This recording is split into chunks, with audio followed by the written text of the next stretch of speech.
Zeri has been out for almost 2 weeks now, which means we have a lot more data, more people working on theory crafting, and most importantly, more time. When I make my day 1 videos, I make an effort to be as thorough as possible, but time is always a huge limiting factor. So today, I'm going to use the new resources available to me to follow up on that video and really solidify our understanding of what kind of champion Zeri is, correcting some mistakes and making some updates based on community suggestions, hopefully in a way that's as future-proof as possible. First, let's look at a mistake. I advocated heavily against shield bow, not because there's anything wrong with shield bow on Zeri, but because I blew the recent shield bow nerfs out of proportion by using win rates out of context. Neither Jinx nor Aphelios, the champions I considered to be stylistically closest to Zeri, continued having any success with the item, and I failed to recognize that the hard-bound shield bow users hadn't lost as much power as I thought. Shield bow is strong, and its extra survivability is proving invaluable on Zeri, to the point that it currently looks like her strongest crit mythic. It's an embarrassing mistake to make, especially since I hadn't thought at first that the shield bow nerfs looked too bad on paper, but at least it's a good cautionary tale about getting too caught up in statistics without thinking about the context around them. Second, some rune oversights I made. I originally did not consider fleet footwork as a compelling option because my perception of the rune is very lane focused. It helps extreme bullies like Caitlyn maintain more consistent pressure or helps very weak laners survive lane if that's all they need from their setup. I failed to realize how it plays into Zeri's extended fight identity and how fast she can stack it. I also listed secondary rune options in every tree but Domination, and some people in my comments correctly called out that ignoring Ingenious Hunter was a mistake. I actually did the math on it and found that an unstacked Ingenious Hunter guarantees Sheen procs on every other Q, no matter Zeri's attack speed. That's quite a lot of damage for a champion who relies on Sheen, but since her base AD isn't the highest, Sheen value falls off a bit over time, and we shouldn't completely forget about her other options. So now that we've covered the things that I reasonably could have caught before my video released, what did the community discover over the first week? The overheal question was answered, and it does appear to be the best of its tier, beating out Presence of Mind because Zeri does not tend to have a desperate need for mana. Sheen has turned out to be even better than expected, being provably stronger than a Newton Quiver on first base. In hindsight, this makes perfect sense, especially since early level Zeri procs it on every Q, but I didn't give lane phase itemization enough thought. And Zeri's dominant build has emerged, and it seems to be almost a Bruiser core. Very strange. Let's dissect this. In my day 1 video, I claimed that crit mythics outperform Spellblade mythics, and I only mentioned Phantom Dancer as an untested second item, but not Runons. Despite this, the dominant build stat-wise at the time of recording is Trinity Force, Runon's Hurricane, Titanic Hydra, and Black Cleaver. This is not a build I ever would have tried because there are genuine concerns with it.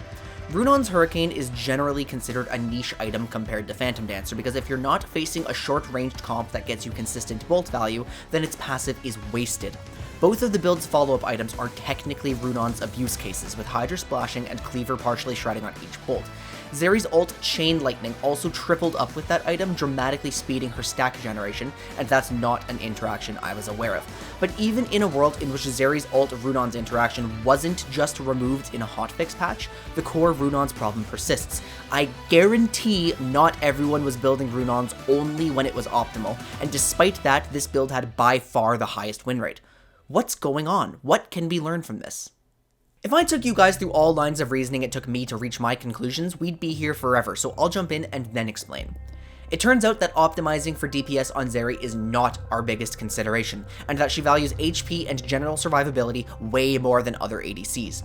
From an objective standpoint, crit deals more damage than Trinity Force builds. I thought my tests were biased when data started coming in, I completely redesigned them, and I reached the same conclusion.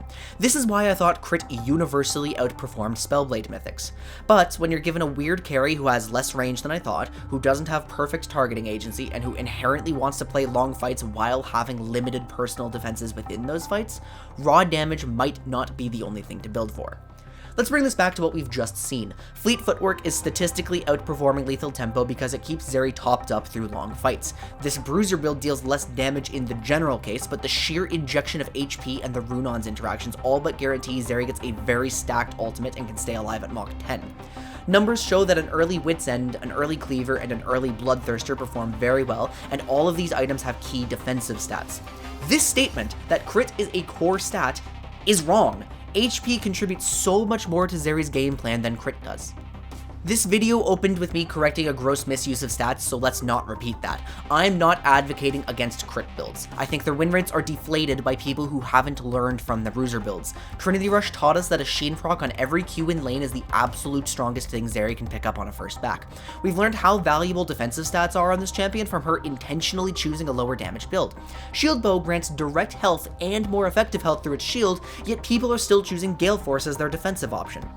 My question is this: how many crit players are rushing Noon Quiver over Sheen and using a rune page with no defenses in it?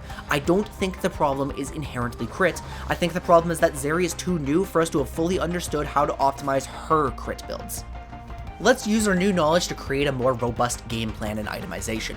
If your team relies on you dealing huge damage, crit will deal the most, but we need that early Sheen spike and some defenses. Sheen into Shield Bow into Essence Reaver is our generalist crit strategy, and I would advise we finish the ER early because Zeri's base AD isn't that high, making the value of a raw Sheen fall off over time. If we'd rather build towards a Bruiser style, then remember our core stats for second item: attack speed and effective HP. Think Zeal items, Wit's End, Cleaver. As long as it deals damage and progresses one of these stats, we can make an argument for it. With no obligation to build Essence Reaver because we've already built a Sheen Mythic, we can skip Berserker's Greaves, which I argued would always be stronger if given the chance. We have our Runon's abuse cases, which will remain valuable in the correct context for Runon's. Otherwise, here's a bunch of AD and defensive items. An interesting conversation about Navori Quickblades has come up, arguing that it's effectively an attack speed item that breaks Zeri's cap in crit builds. That is meaningfully strong, but make sure the rest of your setup covers her necessary defenses because this has to be built late. I also want to argue in favor of Randuin's Omen. This has been one of the most efficient single armor items for late build ADCs for a long time, and now Force of Nature may be its MR equivalent. It's not troll to build one actual tank item at the end of your marksman build, and with what we now know about Zeri, it might have more value on her than usual. I have early tests implying it might be decent as early as third item. When this information inevitably goes out of date, remember our core build objectives. Get as close to Zeri's attack speed cap as possible, as fast as possible. Optimizing DPS is good, but the core goal is to build to support Zeri's long fight plan.